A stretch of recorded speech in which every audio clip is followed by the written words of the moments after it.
mu minsi ishize Recently, nasohotse nijoro hari ahantu nari ntembereye I had visited some places and I went out. ariko umwuka wo kumenya By the spirit of hari understanding, uduhanda nka dutatu there were 3 roads. noneho umwuka wo kumenya umenyesha ko umuhanda wo hepfo And the spirit of wisdom revealed to me that harimo abantu b'abagome bashobora kungirira nabi. there was enemies who were going to mu harm me. muhanda wo hagati In the middle way, harimo abantu b'abagome bashobora kungirira nabi. there were enemies who could do, mu muhanda wo haruguru aho narindi and to the way that harimo abantu b'abagome bashobora kungirira nabi. and on the third way as well had people who would harm me. iryo ni ijambo ryo kumenya This is the word of ariko understanding. haza ijambo ry'ubwenge But there came a word of wisdom. komeza ugende ariko ntiwihute Continue to walk, but komeza do not ugende ariko rush. ugende buhoro buhoro. Continue to walk, but slowly. ndagenda buhoro buhoro I walked slowly, hanyuma mpura n'umuntu tuziranye and I met with someone I knew, umuntu twabanye muri Kongo someone we lived together back in Congo, noneho aranganiriza and he spoke to me akambwira amakuru cyane and gave me so many stories. mu by'ukuri ni amakuru adafite icyo amariye These ubusanzwe were useless information. yari amakuru gusa yo kwivuga ibigwi. These were the information about him, aho yize fasting, where he started imirimo from, yakoze the works he did, ibintu nk'ibyo things like. ariko umwuka umwuka w'ubwenge And the spirit of numva wisdom, ijambo ry'umwuka w'ubwenge I heard a word of the spirit of biravuga wisdom. ngo mureke akomeze avuge Let him talk.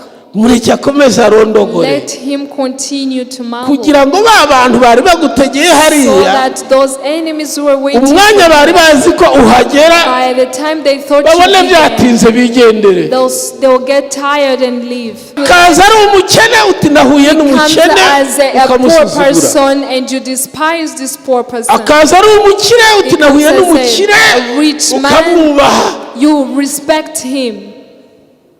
akaza ari umusirikare He comes as an army, uti mwaramutse afande you say good morning, Afand. kandi ari marayika. Yet he is an angel.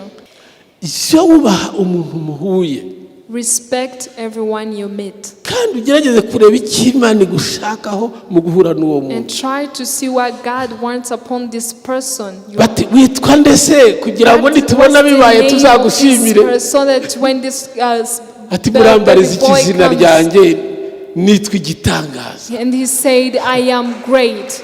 gitangaza niryo My zina name is ryanjye. great.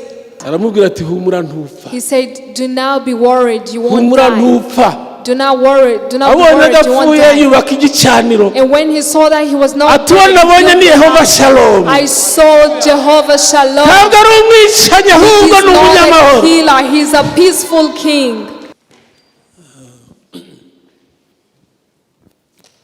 muri Yesaya igice cya 11 Isaiah chapter 11, turasoma imyuka 7 y'Imana. we will read about 7 spirits of the Lord. ariko umwuka w'Imana ni umwe, But the Spirit of God is one, nyamara ufite imikorere 7. but I have 7 ways it works through.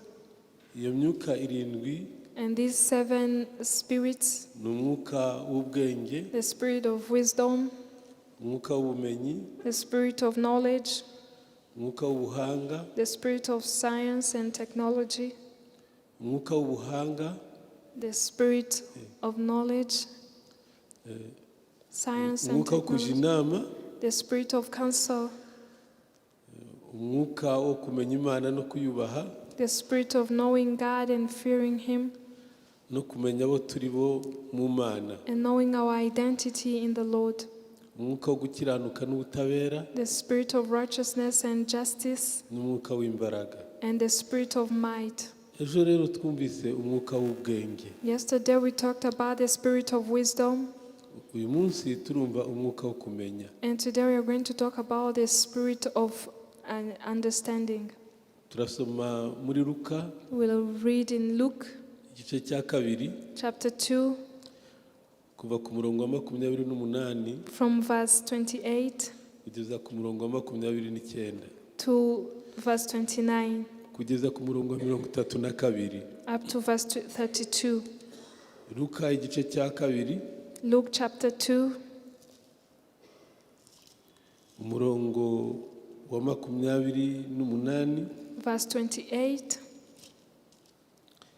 tugeze ku murongo wa 32 to verse 32. dusome mu izina rya Yesu Kristo. Let's read in the name of Jesus.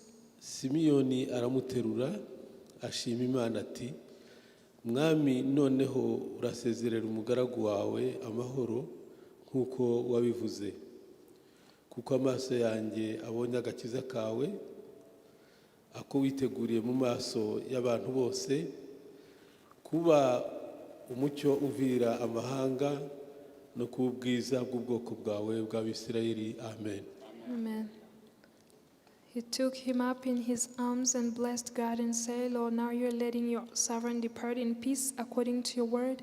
For my eyes have seen your salvation, which you have prepared before the face of all people, a light to bring revelation to the Gentiles and the glory of your people Israel. Amen. Umwuka w'ubwenge n'umwuka wo kumenya biruzuzanya kandi birakorana. The spirit of wisdom and understanding works hand in hand. Ufite umwuka w'ubwenge ariko ntugire umwuka wo kumenya, ntabwo waba ufite ikintu cyuzuye. When you have the spirit of wisdom without the spirit of understanding, you will be lacking something. Kuko ni imyuka ibiri ikorana. Because there are two spirits that work together. Umwuka w'ubwenge ni umwuka ukemura ibibazo. The spirit of wisdom resolves problems. Ukemura ibibazo umwuka w'ubwenge. The spirit of wisdom resolves problems. Ariko umwuka wo kumenya uwo umenya aho ikibazo kiri. And the spirit of understanding know exactly where the problem is. Umwuka wo kumenya, the spirit of understanding, ushobora kukwereka ngo hariya inyamirambo hari umuntu uhagutegeye ushobora kukugirira nabi. It will help you know that there is someone who's waiting to do bad to you back to Nyamirambo. Ndetse ukamubona. And you truly see that person. Cyangwa se ukabona ikimenyetso kikwereka ko ahari. Or you see a sign that this person who's going to harm you is there. Kenshi hari igihe ubyumva mu mutima gusa. Sometimes you feel it in your heart. Ukumva ko hari nk'ikintu gifunze kikubuza kunyura hariya. Sometimes it feels like something blocking you from moving forward to where you want Ariko to umwuka go. wo kumenya ntabwo kubwira uburyo uri buvyitwaremo. But the spirit of understanding will not tell you how to carry yourself in this matter. Ushobora kuvyitwaramo ukoresheje ubwenge bwawe bw'umubiri busanzwe. You can do it with the wisdom of yourself, your own Cyangwa wisdom, ubwenge bwa kavukire usanganywe. the natural wisdom. Ukavuga uti reka ngende nanjye uriya muntu mutange, niba ashaka kunyica mutange abari cyumwica. You can say, let me go and I'll be the first to kill this person before he finds me. Cyangwa se ukavuga uti reka nyure indi nzira Or you say, let me pass through other ways kugira ngo uriya muntu atangirira nabi. so that this person won't harm me. Ibitekerezo rero bishobora kukuzamo ari byinshi. Thoughts can be multiple. Hari ibitekerezo bishobora kukuzamo bivuye muri wowe. There are thoughts that can come from you yourself. Hari n'ibitekerezo bishobora kuza biturutse kuri Satani. And there are other thoughts that can come from the devil. Ariko igisubizo nyacyo kiva mu mwuka w'ubwenge. But the real answer comes from the spirit of wisdom. Umwuka w'ubwenge ni ukubwira icyo ugomba gukora. The spirit of wisdom is what tells you what to do, which is right. Igihe Ezra n'abantu bari kumwe bari bavuye i Babuloni, When Ezra and the people that were together came from Babylon, bageze mu nzira bamenya yuko imbere hari abanzi they babategereje. reached on their subway and realized that they are going to meet with the enemies who are waiting for them. Hanyuma rero urumva ko ibintu iyo bimeze bityo abantu bahana ibitekerezo byinshi. You know, when such circumstances take takes place, people have so many ideas. Ibitekerezo rero iyo bitandukanye habamo bimwe bishobora kukuyobya. When ideas are different and they are multiple, they can lead you astray. Ariko Ezra yaravuze ati dusenge. But Ezra said, let's pray. Kandi twiyirize. And fast. Tuva hangaha ari uko Imana itubwiye ngo tugende. Leave this place when God tells us to leave it. Urumva ba bantu bari babategereje barategereje babona bataje. And the enemies waited for them, and when they couldn't find them, isaha bari babatezemo babona batababonye. The hour they were waiting for them, they couldn't find them. Hanyuma barigendera. And left. Noneho rero umwuka w'ubwenge niwe wabwiye ngo noneho mushobora guhaguruka mukagenda. And that's when the Holy Spirit spoke to them to leave the place.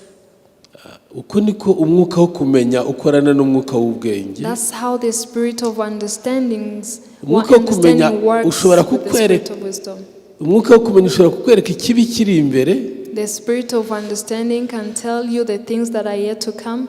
Cyangwa ukakwereka icyiza kiri imbere. And show something good that is coming in the future. Ariko ntabwo ukubwira uburyo uri buvyitwaremo. But it won't tell you how you're going to carry yourself in that coming situation. Ikikubwira uburyo uvyitwaramo n'umwuka w'ubwenge. The one who tells you about how to carry yourself in the future matter is the Holy Spirit. Ariko umwuka wo kumenya niwo ubihishura. But the spirit of understanding is the one who reveals this to you. Umwuka w'ubwenge ushobora no gukorera mu ijambo. The spirit of understanding can even operate in the word of God. Umwuka w'ubwenge. The spirit of wisdom ushobora no gukorera mu ijambo. Can also operate through the word of God. Ukamenya ijambo ugomba kuvuga. And you know the word to say. Ukamenya n'igihe ugomba kurivugira. And you know when to speak that word. N'uburyo ugomba kurivuga. And how you must carry out that word. Urumva ko ibi bintu bitatu bitandukanye. These three things are different. Uzi ijambo ugomba kuvuga. You know the word that you're going to say. Ariko ugomba no kumenya igihe cyo kurivuga. And you must know when to say that word. Kuko nurivuga mu mwanya utari waryo. Because when you speak of it and the time that is not, ntabwo nanone rizagira akamaro. It won't be effective.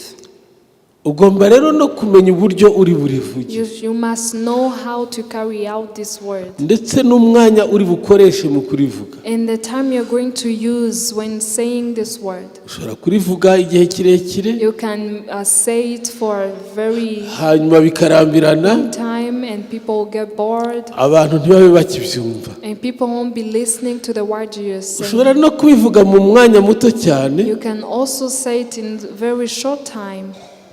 Hanyuma ugasiga bimwe by'ingenzi wagombaga kuvuga. And you leave so many important things that you were supposed Ariko to umwuka w'ubwenge ni ukubwira ngo. But the spirit of wisdom is what tells you that. Vugira ijambo. Say this word. Rivuge muri uyu mwanya. Say it in this period of time. Kandi rivuge muri ubu buryo. And say it this way. Urumva biruzuzanya rwose. You know they work hand in hand. Umunsi umwe. One day. Ndabaha ingero z'ubuzima bwanjye nk'ubuhamya. I'll give you examples of my testimony. Ndibaza ko bishobora kubafasha. I think it might help you. Navuye ahantu hitwa Kabalo. I came from a place called Kapalo. Aho ni muri Shaba. That's in Shawa. Noneho nari mu nzira ngaruka mva za Lubumbashi. I was in my way coming back to Lubumbashi. Noneho abari batwaye train baratubesha ko batugeze Karemi ntibatugeze Karemi batugeze Kabalo. So they took us to a place which we're not going to, and they lied to us that it was the right place. Kugira ngo mpave ngera handi hitwa Nyunzu. So for me to reach to my destination where it's byasabaga kugenda n'amaguru kandi ngaca ahantu hatandukanye. I was required to go with my by feet.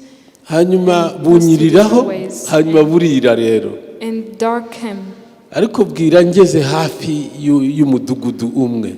And the darkness came when I was close to a certain village. Noneho ndasenga ngo umwuka w'Imana anyobore ahantu ndara kuko hari amazu menshi. I prayed to the Holy Spirit to lead me to the right home where I can spend the night. nabonye umucyo ugenda I saw a light in front of me. winjira ahantu mu nzu He entered in a certain home, abariho ninjira and that's where I entered. nsanga ari inzu y'umupasitori. And I found that it was a house of a pastor. noneho rero ntabwo ari umwuka w'ubwenge That's not a spirit of wisdom, kuko aho ngaho ntabwo ari ubwenge bukora because that's not the wisdom that ahubwo worked. ni umwuka wo kumenya. This is the spirit of understanding. umunsi umwe ndi Karemi One day as I was in Karemi, mu nzu y'umupasitori umwe in one pastor's house, ibintu byose byari mu gikapu cyanjye all the things that were in my bag, kandi cyari gifungishije akagufuri. and it was closed with a small padlock. hanyuma njya muri dushe I went to the bathroom, noneho mvuyeyo mbura imfunguzo. and when I came back, I couldn't find the mbwira keys. pasiteri ntimbuze imfunguzo z'igikapu I told the pastor, I'm not finding the kandi ibintu keys to byose my biri padlock, aho muri icyo gikapu and all my belongings are in this n'inzandiko bag. z'inzira biri muri icyo gikapu Even the passports, n'indangamuntu biri muri icyo gikapu my identity card is in this bag. n'amafaranga y'itike ari muri icyo gikapu. The money that I'm going to use is in this bag. hafi ibintu byose byari muri icyo gikapu. Almost everything was found in that pasiteri bag. afasha gushaka ariko turazibura. And pastor tried to help me look for the keys, but we couldn't. noneho urumva ngira ikibazo gikomeye. So I had a very big problem. imfunguzo nizibura If the keys are lost, igikapu ndagishwanyuza, I will have to tear down the ariko bag. nimara kugishwanyuza After I tear it down, sinzi ko ndi bubone ikintu. I don't know if I'm going to get rero any cyari other ikibazo bag. gikomeye. So it was a very big puzzle. aho rero ubwenge buba bwarangiye That's where the wisdom stops. kandi n'umwuka w'ubwenge ntabwo ukora aho ngaho. Even the spirit of wisdom does not work there. noneho byose birangiye When ndasenga, all these were done, I prayed. nsenze mbona umucyo uragiye ugarukiye kuri dushe. And when I prayed, I saw the light going towards the washroom. hanyuma ndagenda ninjira muri dushe, I went and entered in the washroom. ngezeyo imfunguzo ndazibura. I couldn't find the keys. ariko igihe nabonaga uwo mucyo pasiteri narabimuhishe. When I saw the light, I hid it. ndavuga nti nabimubwira ko mbonye umucyo ugana muri dushe hanyuma nkazibura. So I won't tell the pastor that I've seen the light going to the bathroom, and when I reached there, I can't find the keys. ndagaruka ndasenga, I came back and prayed. noneho mbona umucyo ugeze muri dushe urazamuka ugera mu idirishya, hanyuma mbona ureza idirishya inyuma. And I saw the light going to the bathroom and going beyond. naho aho niho nari namanitse imyenda, That's where I had imfunguzo zivamo zinyura muri ka kadirishya zigwa inyuma. and the keys went out. nsubirayo ndazenguruka nsanga ziri inyuma ya dushe. So I went out and found the keys were outside the window. nageze ahantu hitwa Bukama. I reached a place called Mukama. abazi Bukama ndababwira uko hameze. To those who know Mukama, I told you how it looks like. Bukama iri hagati ya Kamina na Rwena na Korwezi. The Bukama is between those three places he mentioned. uko iyo mijyi ikurikirana, Kamina ndavuga ugana Lubumbashi, Kamina Rwena, Kamina Bukama, Kamina and Bukama, Rwena, Korwezi, Komezi, Likasi na Kakanda na Fungurume, Likasi, Kakanda and Fulume, na Lubumbashi, hanyuma na Kipushi ku mupaka wa Zaire na Zambia. and to the border of Zaire. abahabaye bahumvise. Those who live there now can understand. noneho ngeze rero Ibukama, ni kuri zone Bukama, icyo gihe bahitaga zone. They used to call it a zone. haza umukozi w'Imana yari umudiyakoni. There came a servant of God. He was a deacon. yari comptable wa World Vision ariko muri zone. He was an accountant of World Vision in that zone. niwe wajyaga ajya kuzana amafaranga y'abakozi ba World Vision. He is the one who would go bring the money of akajya the kuyazana employees. Lubumbashi akabahemba. He would bring it from Lubumbashi so that he can pay them. noneho ayazana mu gikapu ayashyira mu nzu arayabura. He brought ayashyira mu nzu the money and placed it in the house, and arangije money went aratembera missing. gatoya. So he waited a little bit, hanyuma umugore we arayiba. and his wife stole the money. Biratangaje kubona nyine umugore w'umuntu yiba umugabo we. It's surprising seeing someone's wife stealing money. arayiba ariko tekereza amafaranga menshi yo guhemba abantu ariko arayibye kandi Imagine abitswe this n'umugabo. money was supposed to be a salary for the employees, and now the wife has stolen the money. umugabo arayashaka arayabura. He looked for it and he couldn't find it. abibwira pasiteri aho ngaho nari ncumbitse. He spoke to that pastor where I was dwelling, pasiteri aramubwira ati nanjye ndumva bindenze. and the pastor said, "This is beyond my capacity. ati reka tubwire umuvugabutumwa. Let's call upon a buriya servant." abavugabutumwa iyo bari mu murimo w'Imana hari igihe Imana ibakoresha. These evangelists, when they're in the work of God, sometimes God Arabimbwiye. speaks to them. arabimbwiye. He told me about it. arambwira ati mu kanya ndaza kohereza umugore wanjye n'undi mugore. So in short time, I will send my wife with another woman. atubasengere. Pray for them. wa mugore we wayibye If that woman who stole the money yabeshyeye umugore w'umuturanyi we ko ari we wayatwaye. had lied for the neighbor that she is the one who stole the money. noneho baraza bombi. They both came to me, ariko cyane cyane wa wundi wayibye but mostly that one who had stolen the akaba ari money uvuga cyane. would talk a lot. ati yaje nta wundi muntu wahageze. She came and ati there is no other ndasohoka person who bityo came. bavuga byinshi. ati nta wundi wayatwaye niwe. She murmured and said a lot of things, mentioning that a neighbor is the one who undi stole the money. akananirwa kuvuga ukabona nyine yabuze icyo And avuga. this other woman had ati failed narahageze to ati ariko speak. ntabwo njya niba. She said that I'm not a thief. noneho ndabasengera. I prayed for them. umwuka wera anyereka ko wa mugore wa diakoni ari we watwaye amafaranga And the y'umugabo. Holy Spirit revealed to me that the wife to the deacon is the one who stole the money. ariko ikibazo urumva nticyakemutse But the problem was not resolved kuko ntamenye neza aho yayihishe. because I didn't know where she hid the money. noneho ndababwira nti mugende. So I told them to go back, turakomeza dusenge buriya Imana hari continue to ikizakora. pray, maybe God will do something. kandi bwari gucya nkagenda ngakomeza And I urugendo. was supposed to leave early morning the next day. noneho ndarasengera icyo kibazo. So I slept while praying over ndasenga this iryo joro problem. ntabwo nasinziriye. That night I never slept. bigeze nko mu masaa 11 Around 5 a.m. mbona ninjiye mu nzu ya wa mudiakoni kandi ntabwo nari nyizi nari ntarahagera. And I saw myself entering in that deacon's house. And mbona ninjiye mu nzu ye muri salo. I saw myself entering in his mbona home. muri salo hari akabati. I saw there was a cupboard in the sitting room. hejuru y'akabati hari igisanduku kinini.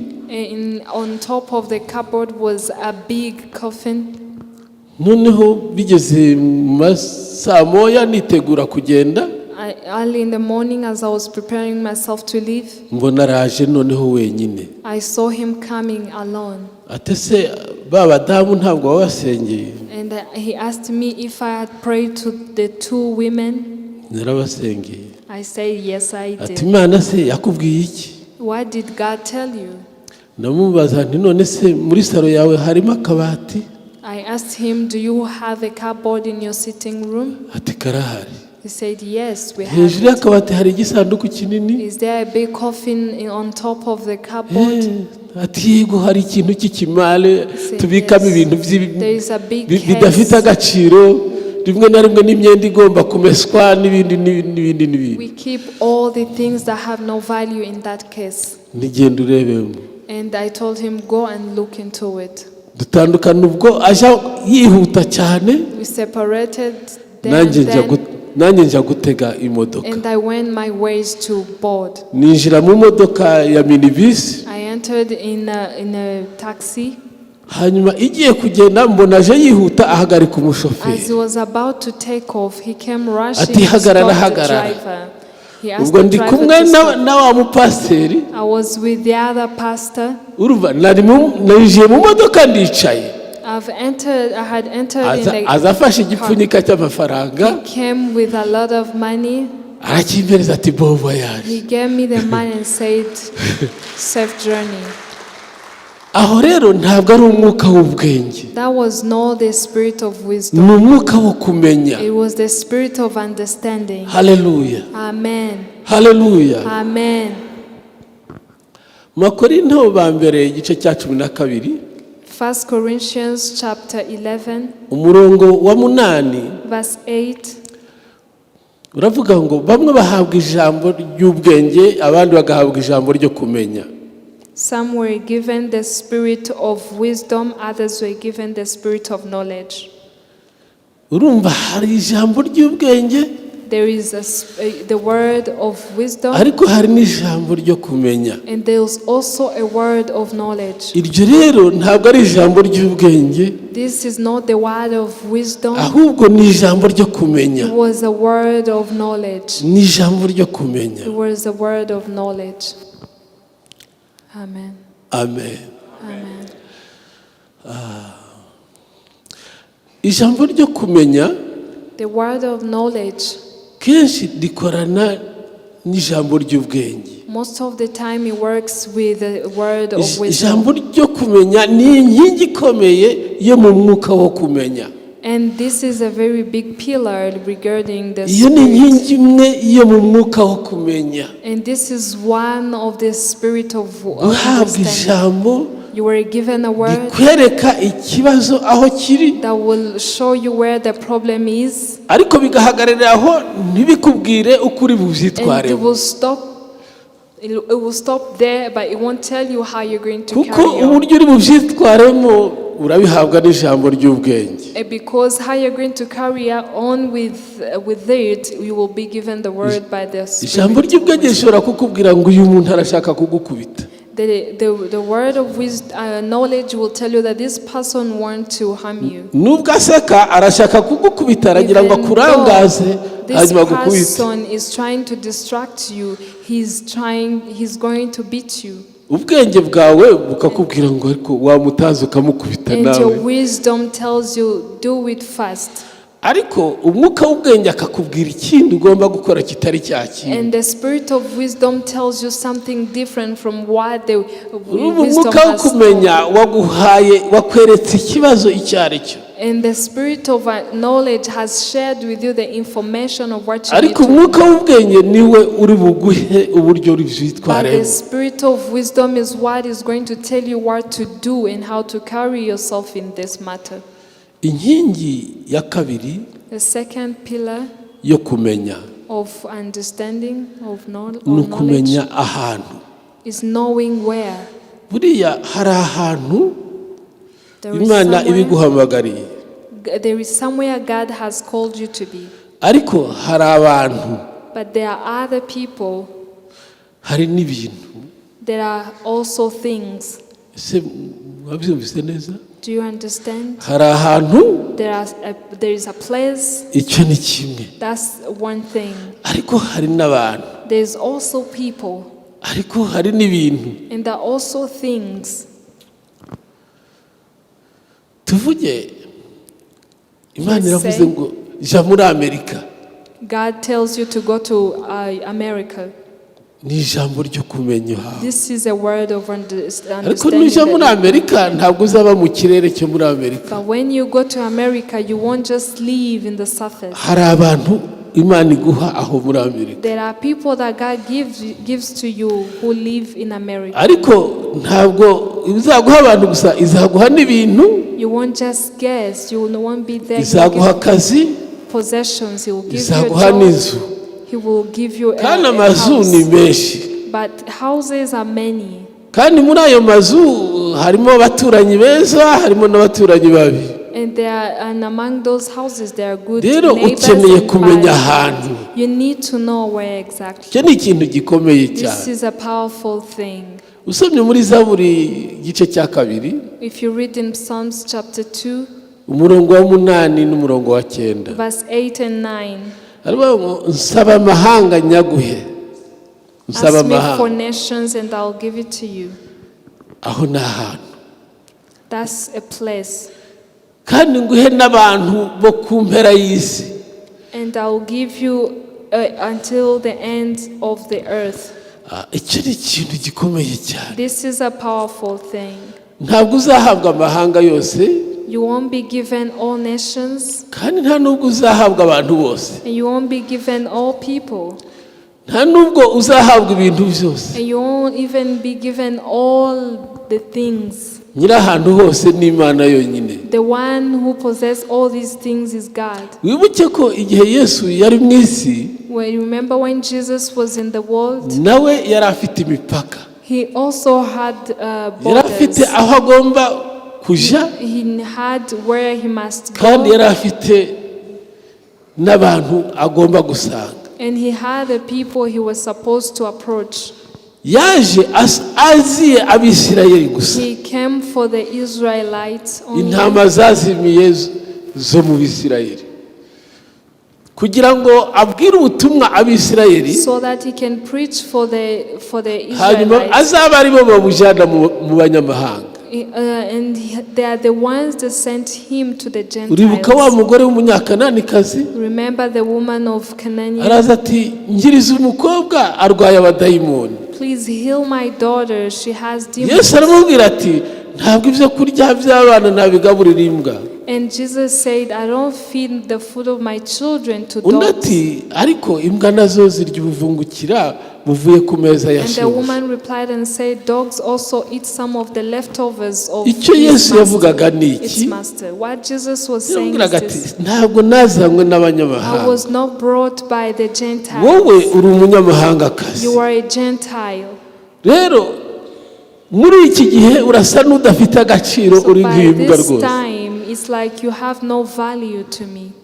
Ariko noneho wa mugore aravuga ati ariko imbwa zirya ubuvungukira But this buvuye ku woman meza ya was shebuja. wise enough to say that the dogs also eat the leftovers. Yesu aravuga ati mugore kwizera kwawe ni kwinshi. And Jesus said, your faith is big. Yego. Kwizera kwawe kurakomeye. Your faith is strong. Bikubere nk'uko wizeye. Let it be done to you as you have believed. Yaramubwiraga ati was wafashe telling- umugisha utari uwawe. You have held a blessing that does not Aha belong to you. rero niho kwizera nanone gukorana no kumenya. That's where faith works with understanding. Kwizera gushobora gutuma ufata umugisha w'abanyaburayi kandi utari umunyaburayi. Faith will cause you to hold the blessing of those in Europe when you don't Ugafata live umugisha there. w'abanyaziya kandi utari You umunyaziya. take the blessing of Asians when you're Ugafata not umugisha there. w'abanyamerika utari umunyamerika. You take a blessing of Americans when you're Ariko not rero there. urumva ko Yesu yari afite ahantu agomba kugarukira. But you see that Jesus had where to stop. I Yudaya, In Judea, i Galilaya, in Galilee, i Samariya, in Samaria. naho gusa yagendagenda. That's where he would walk. Urumva niba Yesu yari afite imipaka, If Jesus had borders, nawe ukwiye kumenya ko hari ahantu hawe wahawe. you must also know that you have your Kandi dwelling. ntuzahamenya utahabwiwe n'umwuka wo You kumenya. won't know these places that you belong to if you don't Ntabwo ask. uzahabwirwa n'umwuka w'ubwenge. You won't be taught to by the spirit of Ahantu wisdom. hawe, Your places. ahantu hawe Your places. hariho, They exist. hariho. They exist. Haleluya. Amen. Umuntu wawe Your person ariho, exists. akazi kawe Your job kariho. exists. Ariko kugira ngo ubimenye ni umwuka But wo for you to kumenya. know this, it's only the spirit of understanding. Ntabwo ari that will umwuka help. w'ubwenge. It's not the spirit of wisdom. Amen. Ntabwo ari ukuvuga ngo nageze hariya bandeba neza baseka ngo hagomba kuba ari ahantu hanjye. I went to the other place. They looked at me with smiles, so I think it might be my place. bashobora kukureba igitsure ariko hanyuma hakaba ahantu hawe. Look at you with a sharp eye, but it still become your place. ntabwo ari ukuvuga ngo nabonye uriya muntu atanyitayeho ngo uriya si uwanjye. It doesn't mean that this person who looked at you carelessly is not your ashobora person. kutakwitaho none ariko ejo akakwitaho. This person might not care about you now, but ibyo rero ntabwo ubibwirwa n'umwuka these w'ubwenge, things are not told by ubibwirwa the n'umwuka wo spirit of kumenya. wisdom. It's the spirit of ariko understanding. uburyo uzabyitwaramo ubihabwa And the n'umwuka way w'ubwenge. you will carry yourself in this matter is the Holy imyitwarire Spirit. yawe uyihabwa n'umwuka w'ubwenge. And the way you will behave is the Holy bibiliya iravuga ngo Spirit. nsaba ahantu hawe The Bible says, ask me your dwelling place, mbaguhe, and I will give it to you. usabe n'abantu baho And ask me the people from that mbaguhe, place, I will give them to ngo you. nguhe n'inkoni And y'icyuma I will give you a metal ngo rod yamenaguze ayo so mahanga. that you can break the nation. haleluya haleluya. Hallelujah. inkoni y'icyuma ni ijambo ry'ubutware, So that I can be ijambo found the ry'imbaraga, word of might and the word of hanyuma power. umenagura imitima yabo, And break their hearts. umenagura imitima yabo. Break their hearts. ntabwo ari ukubakubita mu gahanga ngo It's not kamene, like breaking their forehead. ni imitima yabo. It's their hearts. uyimenaguza ijambo ry'Imana, And break them with the word of God. uyimenaguza imbaraga z'umwuka wera. And break them with the Hallelujah, power of the hallelujah. Spirit. Amen. nsaba ahantu hawe mpakwereke, Ask me for your places and I'll show nguhe you. umwuka wo kumenya I'll give you uhamenye, the spirit of understanding so you nguhe will know. umwuka wo kumenya uhamenye. So that I'll give you the spirit of understanding. nsaba itorero ryawe, You will ask me nguhe for your umwuka wo church kumenya urimenye. and get to know your church. nsaba umuhamagaro wawe, Ask me of your calling. nguhe umwuka wo kumenya umenye umuhamagaro wawe, Ask me the spirit of knowing wo your calling. kugenda ujarazaro Not go utazi from uje this n'iyumva. and there's you without ibyo ntabwo knowing. bihabwa n'umwuka w'ubwenge, These are not given by the spirit of ubihabwa n'umwuka wo wisdom. They are kumenya. given by the spirit of understanding. haleluya haleluya Hallelujah. haleluya haleluya. Hallelujah. indi nkingi yo kumenya, Another pillar of indi knowing. nkingi yo mu mwuka wo kumenya Another pillar we find in the spirit of yitwa understanding. impano yo kurobanura imyuka. Gift of there's the spirit of discernment. ni mu Bakorinto ba mbere 12 n'umurongo wa 11, 1 Corinthians chapter igice cya 12 12 umurongo wa 11, verse 11. ngo abandi bagahabwa impano yo kurobanura imyuka. Others were given the spirit of discernment. ese hari imyuka ingahe? How many spirits do we have? imyuka ni myinshi. Spirits are many. bibiliya ivuga ko Imana yaremye umuntu mu mwuka no mu bugingo no mu mubiri. God says that He created a man with the Nukuvuga ko hariho- spirit, soul, and the body. ni ukuvuga ko hariho umwuka w'umuntu, It means there is also a spirit of a man. ariko Imana nayo ni umwuka. But God is also a spirit. hariho rero n'umwuka w'Imana, And there is also a spirit of God. nyamara hariho n'umwuka wa Satani. There is also a spirit of Satan. bibiliya ivuga ko n'abamarayika b'Imana ari imyuka y'Imana. And the Bible says that the angels of the Lord are also Imana spirits. yaduhaye kugira ngo badukorere, bakorere abazaragwa agakiza. That God made them to work for those who are given the nabo salvation. ni imyuka kuko badafite imibiri nk'iyacu. They are also spirits because they don't have the physical body as we do. bashobora rimwe na rimwe kwiyerekana bafite imibiri nk'iyacu, bambaye They ndetse can n'imyambaro appear nk'iyacu. to us sometimes like those who have the body. ibyo biterwa n'ubushake bw'Imana. It depends with the will of abo God. nabo ni imyuka, All these are the ariko spirits. si iyo myuka yose uzayitandukanya ute? But how will you differentiate these spirits? iyo uri mu rusengero, When you're in the church, hari igihe abantu banezerwa ukumva baravuga ku ndimi nshya. some people will speak in tongues because of joy of the Lord. nabyo ni ibintu byiza cyane, These are good things, ariko but rimwe na rimwe biratandukana. sometimes they're different. baravuga indimi zo mu mwuka w'Imana, There are some who speak tongues from the Spirit of the Lord. buriya habaho n'indimi zo mu mwuka wa Satani. There are also the tongues from the Habaho Spirit ariko of n'indimi Satan. zo mu mwuka w'umuntu, There are also the tongues of the Spirit of a man n'izibi za Satani, and the Spirit of n'izibe Satan. n'iz'Imana, Tongues of Satan and zikaba of izawe God. gusa. And they are for everyone. Zikaba izawe gusa. And they become yours. Kugira ngo ushobore kubitandukanya, So for you to differentiate them, umenye ngo uriya yapfuye kubyihangishaho gusa kuko bamubwiye ngo ajye avuga ngo barabara. and you find some are just there nawe akabyihangishaho ngo barabara. and they only continue by saying Iyo ufite umwuka wo kurobanura imyuka urabimenya neza and you will cyane. have the spirit of discernment. Ariko You will know undi the yavuga effect. ukabitandukanya. And when another one Undi speaks nawe in yavuga tongues, you know how ukabitandukanya. to differentiate it. Kenshi umwuka wa Satani urakubihira cyane. Mostly the spirit, the Ariko tongues of umwuka Satan. w'Imana uza usa n'uvugira muri wowe. But the Spirit of God Hallelujah. to live in you. Wumva uhamanya n'umwuka wawe Imana yaguhaye. And He comes to approve with your naho umwuka spirit. w'umuntu we nta kiba pe. But the Spirit of man does not do anything. Nta bukonje nta bushyuhe n'ibintu It's biri not aho. cold or warm, it's just there. Ubimenya ute? How do you find Ni out? umwuka wo kurobanura imyuka. It's the spirit of discernment Umwuka wo kurobanura imyuka ni inkingi imwe yo mu mwuka wo kumenya. the spirit of discernment is one of the pillars found in the spirit of Ntabwo uba mu understanding. mwuka w'ubwenge, You don't live in the spirit of discernment, kandi nta n'ubwo uba mu mwuka, ntabwo uba mu mwuka w'ubwenge, ahubwo uba mu mwuka wo kumenya. nor in the spirit of wisdom, but in the spirit of Hari indi understanding. nkingi rero nanone, There is another pillar. ni inkingi y'ubuhanuzi. There is the pillar of prophecy. Muri iriya myuka irindwi In these Yesaya seven yahanuye, spirits Isaiah prophesied about, nta mwuka w'ubuhanuzi tubona. we don't find any spirit of. Ibyo bisobanura yuko umwuka w'ubuhanuzi nanone uri muri uriya mwuka wo kumenya. So it means that if we don't find the spirit of Ariko se umwuka w'ubuhanuzi utandukaniye he n'ijambo ryo kumenya? so where is the difference between the spirit of prophecy and the spirit of understanding? Bitandukanywa n'igihe. They are differentiated by time. Igihe. Time. Umwuka w'ubuhanuzi ureba kure.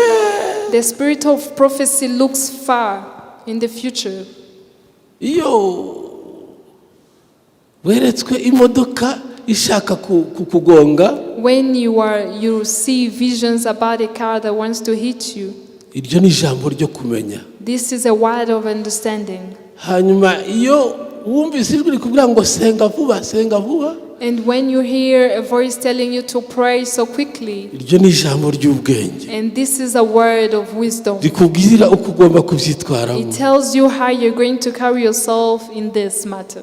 Ariko iyo ari ubuhanuzi, But when it's a prophecy, ntabwo ari ibintu bya none, si n'ibyejo, si no muri these are not the iki things that are going to cyumweru. happen today or Nta in nubwo ari this ibyo week. muri iki cyumweru gitaha. Not even in the next Ni week. ibintu bya kure. These are the things that are from far away. Kure. Far away.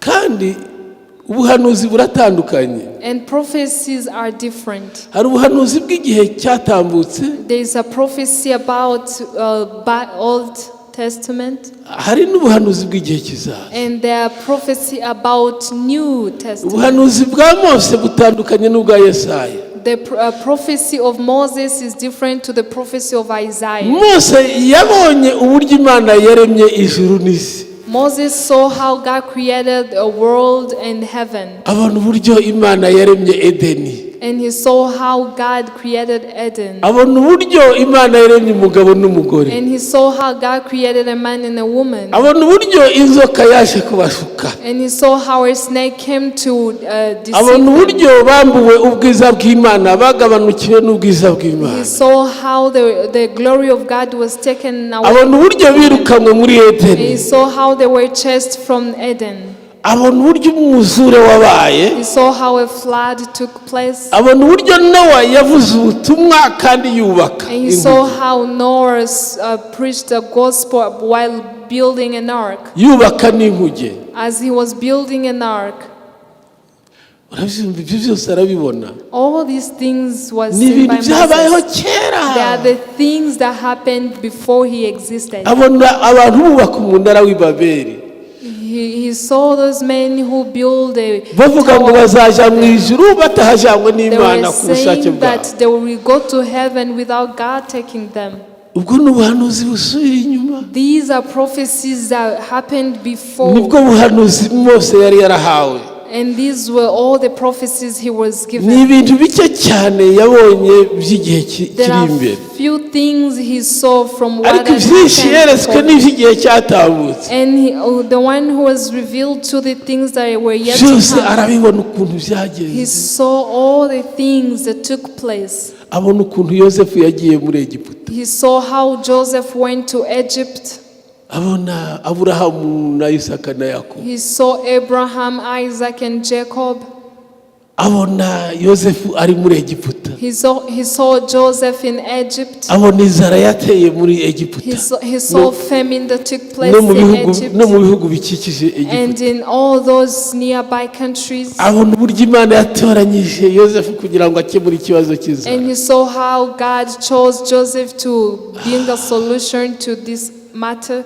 Haleluya, Hallelujah. haleluya. Hallelujah. uzi ko ubuhanuzi bwa Mose bwarangiye. Do you know that the prophecy of Imana Moses iramubwira ngo ugiye gusimburwa na Yosuwa. and God spoke to him that you're going to be replaced by Joshua. muhe icyubahiro, muheshe icyubahiro imbere y'Abisirayeli, Give him glory in the presence of Israelites mwicaze ku ntebe wajyaga wicaraho, and make him sit to a throne that you hanyuma were sitting on, Abisirayeli ubasezere, and say goodbye to the people of Israel uzamuke umusozi, and go up on the mountain. kandi uwo musozi ntuzawuvaho, niho nzakwica, And that's where I'm going to nzakwiyicira kill you. jyenyine. I will kill you myself. Mose yicwa n'Imana, And Moses was killed ariko mu by gihe God. Imana yamwicaga But when God killed him, yamwishe urupfu rwiza cyane. he killed him a very good death. imuha iyerekwa ngo ry'igihugu cy'isezerano. He gave to him a revelation. Mose wakibonye igihugu cy'isezerano nari narababwiye, A promised land. ndatijya kibona n'igihugu cy'amata Yes, n'ubuki, I can see naho ngo it's a iramutwara ntazi ko nation and milk. He was aza not gupfa aware areba igihugu that he cy'isezerano. was dying. He Hallelujah, died hallelujah. seeing a promised land. ubuhanuzi bwe ntaho bwagarukiye, And that's where his prophecies spoke ariko from. siko Yesaya yabonye. But that's not what Isaiah saw. Yesaya aravuga ati mbonye umwana w'umuhungu. Isaiah said, I saw a son. Haleluya. Amen. ubutware buzaba ku ntugu ze. The authority will be on his shoulders. hari hamwe havuga ngo ku bitugu bye, ibitugu naha ntabwo ari ku bitugu, ni ku ntugu, ni amapete.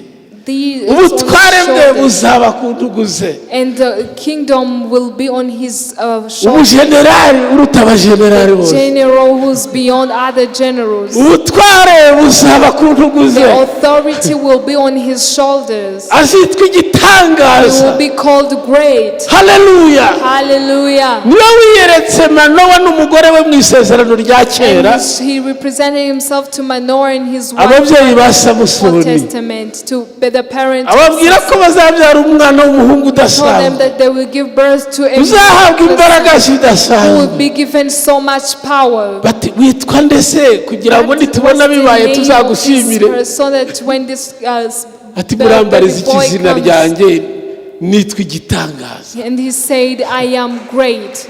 Gitangaza niryo My zina name is ryanjye, great. utangaje niryo zina The ryanjye. one who is amazing, it's my name. Haleluya. Amen. Wonderful.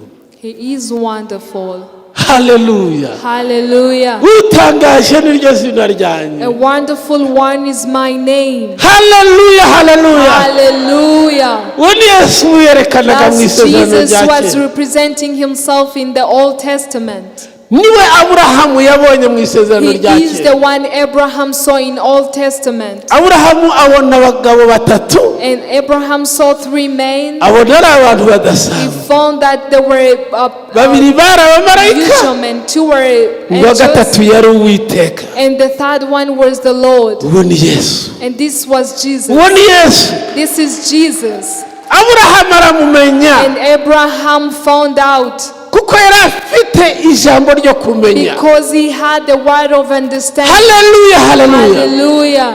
Niko Imana yabwiye That's why Abimeleki, God spoke to those. yamubwira ngo Abimeleki ntukaje ugirira Aburahamu nabi, Do not do evil to ahubwo uje Abraham, umubwira gusabira umugisha, but you should ask him to kuko bless Aburahamu ari umuhanuzi. because he's a prophet. Aburahamu abona ibyo wowe utabona. Abraham can see the things. Haleluya, haleluya. Hallelujah. Haleluya, haleluya. Hallelujah. Uwo niwe wakiranye na Yakobo. And he is the one who fought with Yakobo ati Jacob. simvire ku rutampaye umugisha. And when Jacob said, you won't Ati leave me ntukiswe until Yakobo ubaye and Isirayeli. he said, you're no longer Jacob, Uwo ni you're Yesu mu called isezerano rya Israel. kera. And this is Jesus in Old Testament. Uwo niwe wabonanye na And Gideyoni. he is the one who met with Aramubwira ati Gideon. twari ingabo 300 gusa He said, uzatsinda take igihugu. only 300 armies to the battle. Gideyoni aramureba aravuga ati ndapfuye kuko And amaso Gideon yanjye abonye said, Imana. I'm going to die because my eyes have seen God. Aramubwira ati humura ntupfa, He said, do not be worried, you won't humura die. ntupfa. Do not worry, do not be Abonye worried, you won't adapfuye die. yubaka igicaniro. And when he saw that he was not Ati uwo dead, nabonye ni Yehova Shalom. I saw Jehovah Shalom. Ntabwo ari umwicanyi ahubwo He's ni not a umunyamahoro. healer, he's a peaceful king. Hallelujah. Haleluya, haleluya. Hallelujah. Uwo niwe Melikisedeki. He is Melchizedek. Bamwe bibwira ngo ni mu rugero rwa Melikisedeki, ariko niwe Melikisedeki. He is Melchizedek. Niwe wavuganye na Aburahamu. He is the one who spoke to Abraham. Aburahamu yumva ko agomba kumuha kimwe n'icumi mu minyago yazanye. And Abraham understood that he was supposed to build the Aburahamu altar. aramwitegereza ati And witwa he nde? stood and looked at him and said, what's your Ati name? nitwa Melikisedeki. He said, my name is Melchizedek. Bisobanura iki? What does it mean? Bisobanura ngo umwami w'abantu. He meant I am the King of Kings. None se nta wundi mwuga ufite? Is there any other person that you have? Ati ndawufite, ndi umutambyi w'Imana isumba byose. I'm a priest of the Holy God. Ufite imyaka ingahe Melikisedeki? What's your age? Ati singira itangiriro kandi singira He said, n'iherezo. I don't have the beginning or the end. Amen. Hano se so na nyoko ni bande? And he said, who's your father and your mother? Singira data hano I singira don't mama. have my father or my mother here. Kandi nabayeho iteka ryose. And I've lived forever. Uwo ni Yesu mu isezerano rya That's kera. Jesus in the Old Testament. Aburahamu mubwirwa n'ijambo ryo kumenya. Abraham knew him by Hallelujah. the word of understanding. Haleluya. Amen. Amubwirwa n'ijambo ryo He kumenya. knew him by the word of understanding. Iyo That was udafite ijambo ryo kumenya, when you don't have the word of understanding, uhura na marayika ukagira ngo ni you umuntu. meet with the angel and you think he's Naho wahuye na a person. marayika. But when you have met with Akaza ari umukene uti nahuye comes n'umukene as a poor ukamusuzugura. person and you despise this poor person. Akaza ari umukire uti He nahuye comes as n'umukire a rich man. ukamwubaha. You respect him. Akaza ari umusirikare He comes as an army. uti mwaramutse afande. You say good morning, Afand. Kandi ari marayika. Yet he is an angel.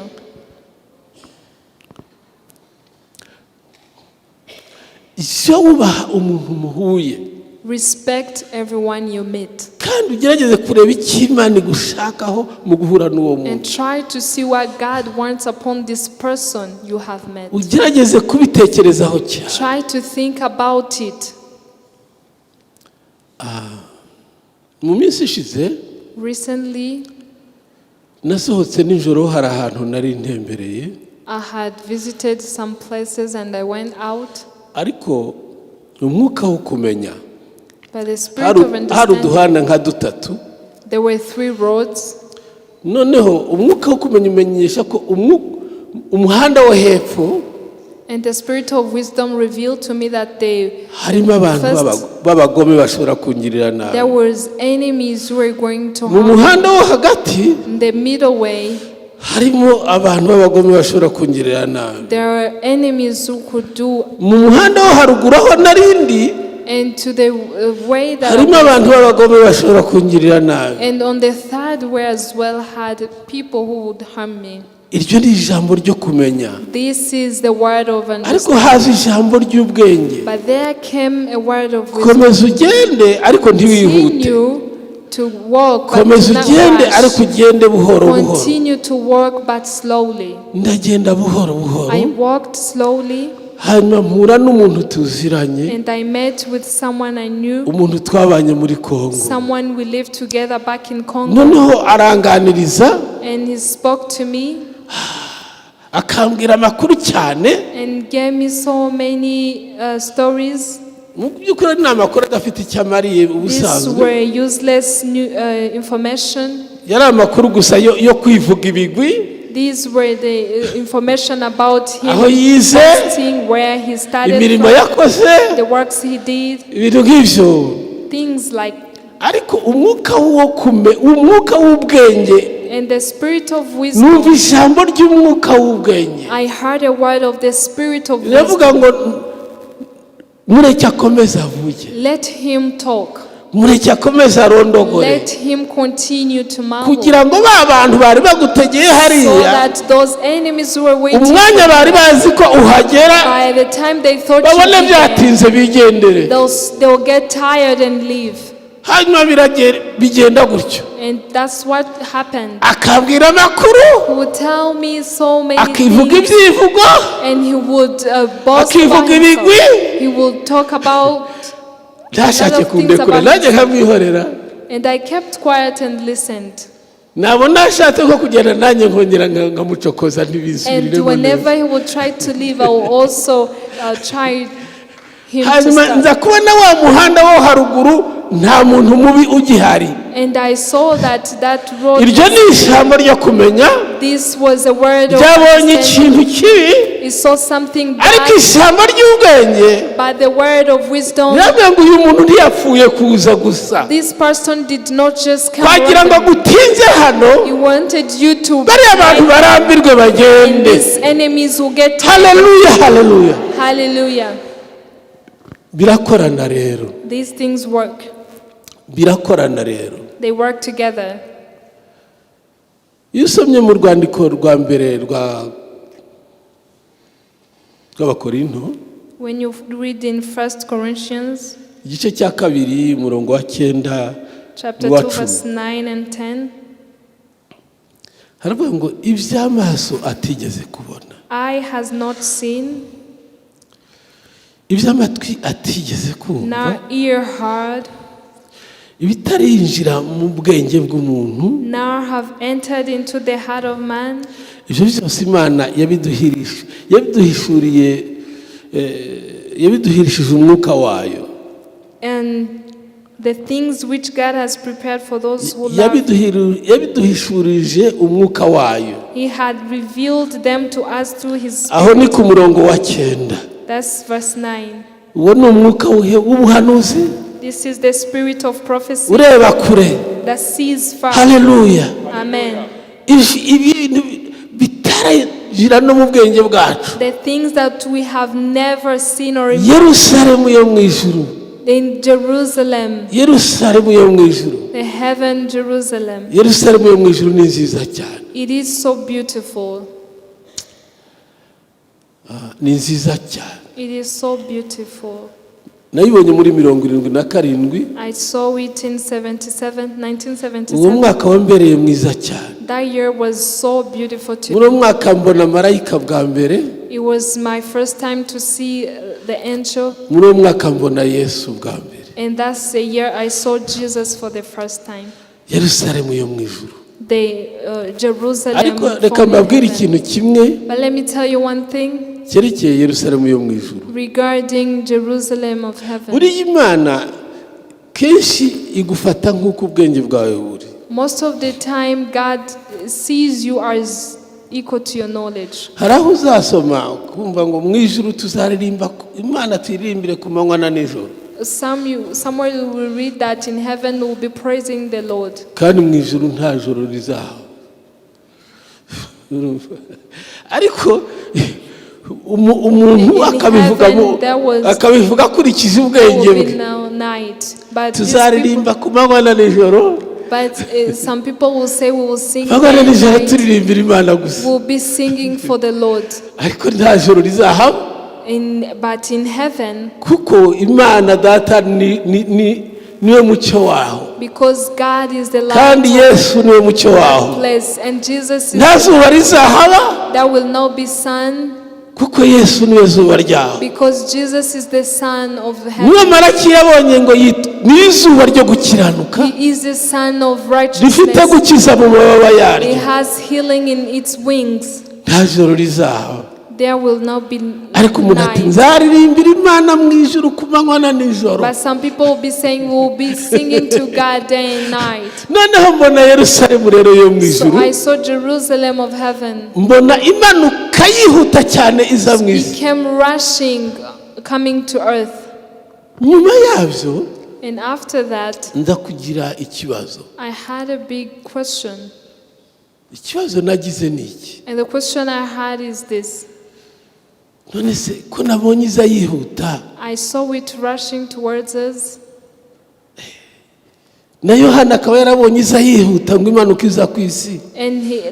him himself saw that from when you started coming down, he hasn't reached yet. There is somewhere you will read.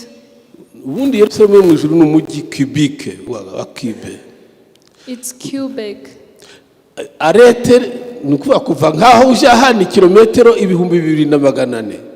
From this place to the other, so from both sides it measures to 2,400.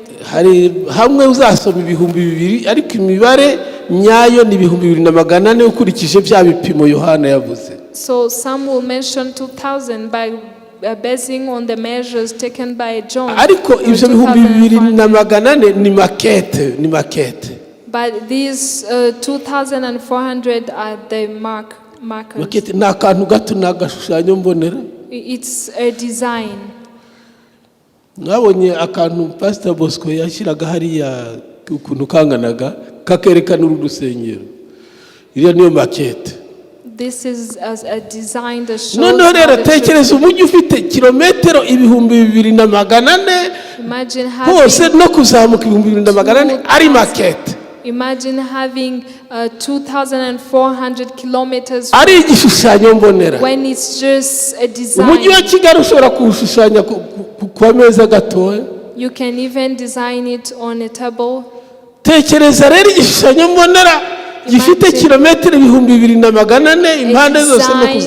has 2,400 kilometers. And John saw the measurement going down. And when this design, it can even go beyond. So I saw it coming, rushing. And I saw it stopped. So this became a since when it started falling, it was rushing. And since I saw it in 77, until now it has not reached to the world. The Holy Spirit is so good. He gave me a word of wisdom. Hallelujah. Amen. Hallelujah. Amen. And this word, when I was given, this was the and the Holy Spirit gave me a word of understanding. So he reminded me of the things I used to watch when I was when a person would take me, I would see trees bikaza biruka bikanezeza cyane. they will come running towards me. Buriya hari ibintu Imana yagiye ikwereka ukagira ngo ni ibintu by'ipfawusa, naho hari igihe Imana izakwereka ko ari ibintu by'ingirakamaro. There's some things nkabona ibiti bizavyiruka bigatambuka, nkabona ibindi bizavyiruka bigatambuka. Ivyo bintu narabikundaga cyane. Imana ibinyishiza mu bwonko cyane, sinjya byibagirwa. And God revealed this to me. Noneho Umwuka Wera arabinyibutsa. And the Holy Spirit reminded me ati of igihe rero this. wabonaga ibiti biza, So whenever you saw the trees ntabwo ari ibyo byazaga ahubwo ni wowe they are wabisangaga. not the words that were coming towards you, but it was you running Hallelujah, towards hallelujah. you. Hallelujah. Ntabwo ari ibyo byazaga ahubwo ni wowe wabisangaga. I wasn't the one. arambwira ati igihe wabonaga Yerusalemu mu ijuru imanuka igana mu isi, So when you saw Jerusalem coming as ntabwo ari iyo yamanukaga ahubwo ni it wowe wasn't the wabisangaga. one coming down, you were the one running after it. kandi igihe wabonaga ihagaze, And when you saw it stopping, ntabwo ari iyo yahagaze ahubwo ni wowe it's not wahagaze. the one that stopped. Hallelujah, hallelujah. Mbese igihe nayibonaga, So when I saw it, nirihe jambo? Niry'ubwenge niryo kumenya. what was the word? Understanding or wisdom? Niryo bwenge niryo kumenya. Is it knowing or wisdom? Niryo kumenya. Was the Hallelujah. word of understanding. Ndanezerwa ntireka bya bindi Imana yeretse Aburahamu na Isaka na Yakobo, nanjye Imana ishimwe kuko mbibonye.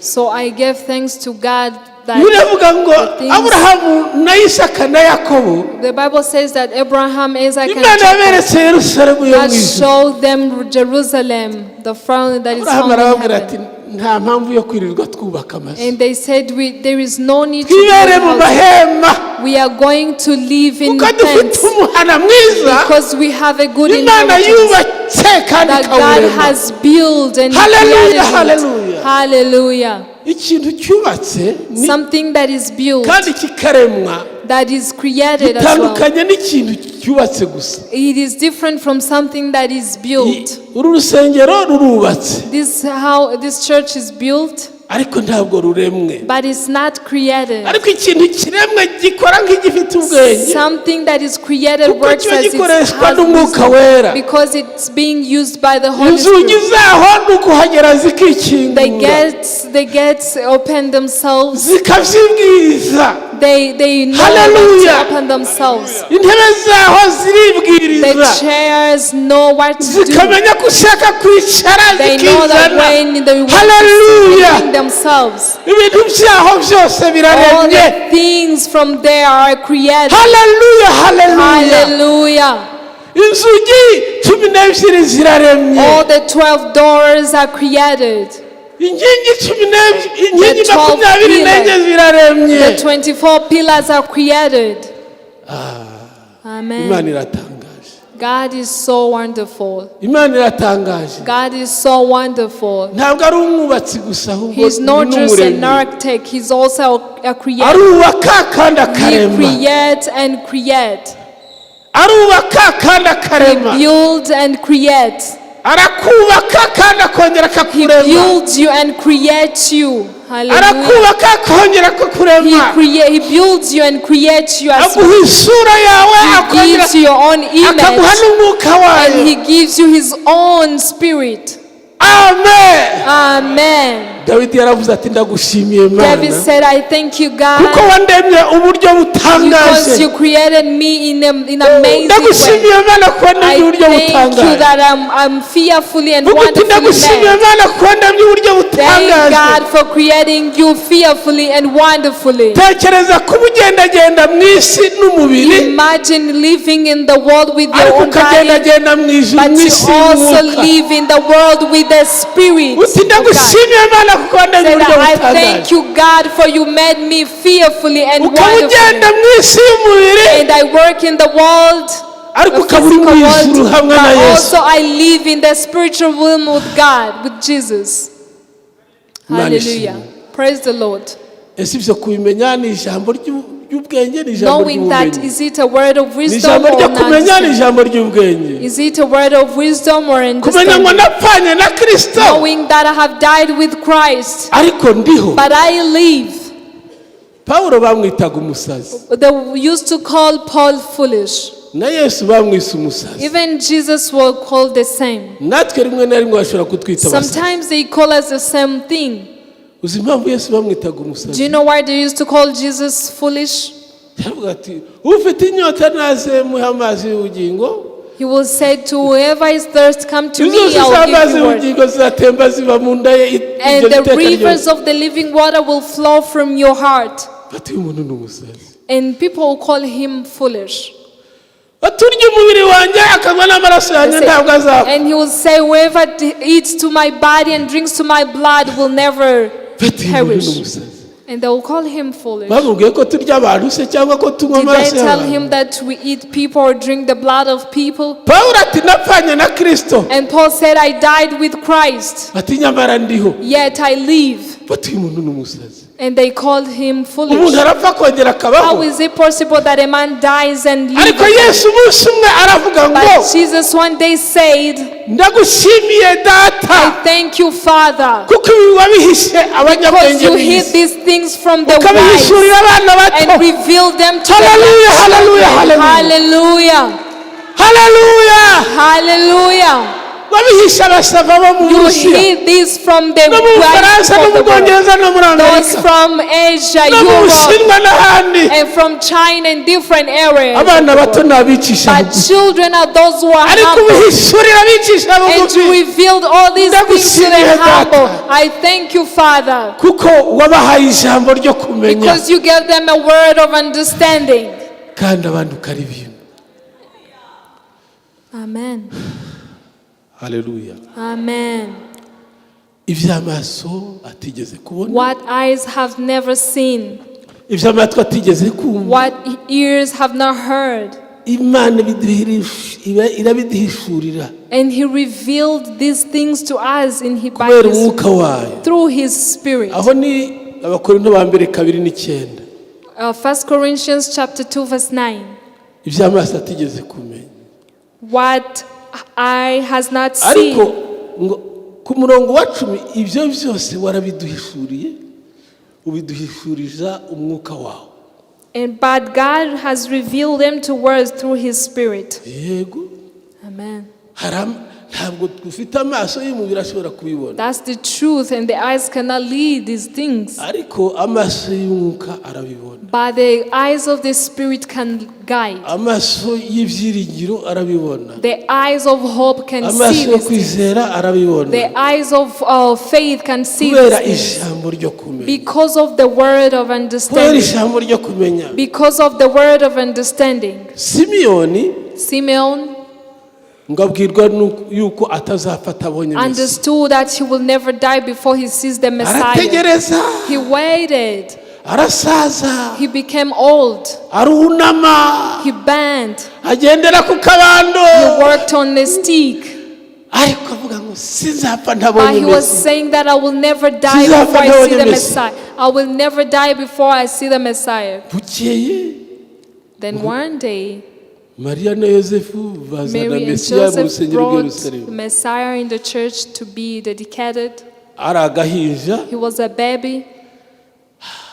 Simiyoni And Simeon, icyo gihe yabibwirwaga mu mwuka w'ubuhanuzi. he was speaking Ariko in igihe the yamubonaga spirit ntibyari umwuka of w'ubuhanuzi, ni prophecy. ijambo ryo kumenya. But when he saw the Messiah, it was not Ijambo in ryo the kumenya spirit of riramubwira ngo prophecy. erega aka gahinja ni Mesiya. And the spirit of understanding told him that this is Abwira Mariya ati Messiah. mpereza ako gahinja. And he said, pass to me that Aragaterura baby.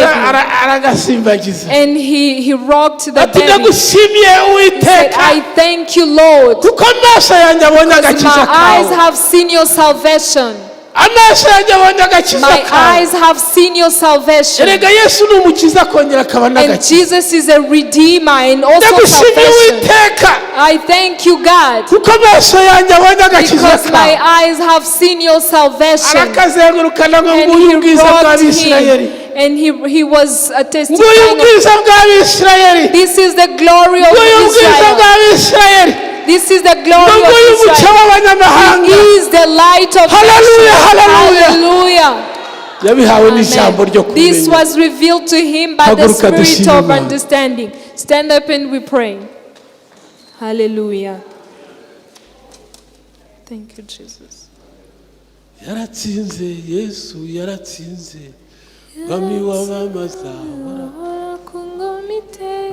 Yesu yaratsinze Yesu yaratsinze umwami w'abamazahora ku ngoma iteka tumurate Yesu yaratsinze Yesu yaratsinze umwami w'abamazahora ku ngoma iteka yaratsinze yaratsinze Yesu yaratsinze umwami w'abamazahora ku ngoma iteka yaratsinze Yesu yaratsinze umwami w'abamazahora ku ngoma iteka yaratsinze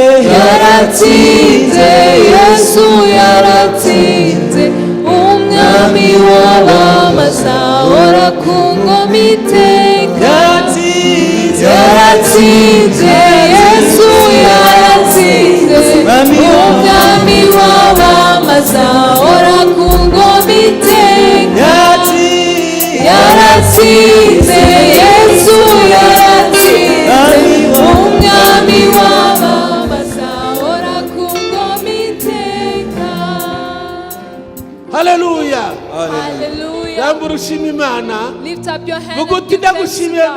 Imana Say that I thank you, kuko God, wampaye ijambo ryo for you kumenya have given me the word of ukampa understanding. n'ijambo ry'ubwenge You have given me as well the word of wampaye wisdom. ijambo ry'ubwenge You gave me the word of kandi wisdom, wampaye n'ijambo ryo and you kumenya also gave me the word of understanding. komeza kunyongerera ijambo ryo kumenya Continue to pour the word of nyongerera understanding. n'ijambo May ry'ubwenge you pour the word of wisdom. haleluya haleluya Hallelujah, hallelujah. ndagushimiye Mana I thank you, God, mu izina rya Yesu in the Kristo name of Jesus komeza Christ. ushima Imana mu magambo yawe Continue to praise God with your own shima word. Mana ishobora byose Give thanks to the Lord. shima Oh, Mana ishobora byose we thank you, wowe Jesus. wakiramye mu buryo butangaje Mwami Yesu. urabate kutetandile datere datule pade tandile jangride datule rampre datile jangride tatile rapide tandile jangrande Oh, Mwami. urapate tandile jangride Shima. injice za satani For the zisanyuke spirit of wisdom. bizina rya Yesu For the Kristo spirit of imigambi ya satani We lift nife them high because Hallelujah. given to us. For your imiryango glory, satani for your yakinze honor, n'ikinguke to speak of your good word, inzira abana b'Imana to speak banyuramo of your great power, ziba inzira to speak z'amahoro of your mind. abamarayika b'Imana bamanukiye mu We izina thank rya you, Yesu Heavenly Father. barinde abana We thank you, b'Imana Heavenly Father. babarinda amashyi n'amazi Because you show turagushimiye to Mana us mu the izina things rya that are Yesu yet to come, and the past and the present. We give you glory and honor.